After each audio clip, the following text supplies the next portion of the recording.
উচ্চ মাধ্যমিক পরীক্ষায় ফি নিয়ে সোশ্যাল মিডিয়ায় কার্যত যুদ্ধে জড়িয়েছেন শুভেন্দু অধিকারী, ব্রাত্য বসু। বৃহস্পতিবার সোশ্যাল মিডিয়ায় পোস্ট করে শুভেন্দু অধিকারী লিখেছেন, শিক্ষা অবৈতনিক, কিন্তু মমতা বন্দ্যোপাধ্যায়ের সরকার কোনো না কোনোভাবে ফোন দিয়ে এঁটে ছাত্রছাত্রীদের থেকে ঠিক টাকা তোলার চেষ্টা করবে। সিবিএসইর নোটিশ প্রকাশ্যে এনে পাল্টা আক্রমণ করেছেন ব্রাত্য বসু।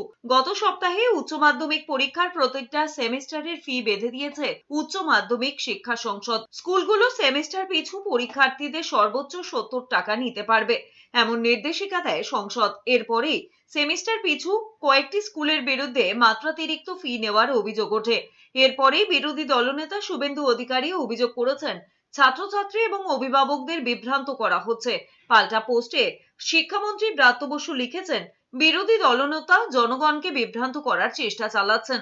উচ্চ মাধ্যমিকের পরীক্ষার ফি নিয়ে সিবিএসইর বোর্ডের 2025-এর পরীক্ষার ফির নোটিশ দিয়ে ব্রাত্য বসু লিখেছেন, রাজ্য সরকার বিনামূল্যেই কার্যত সবার পড়াশোনা চালায়।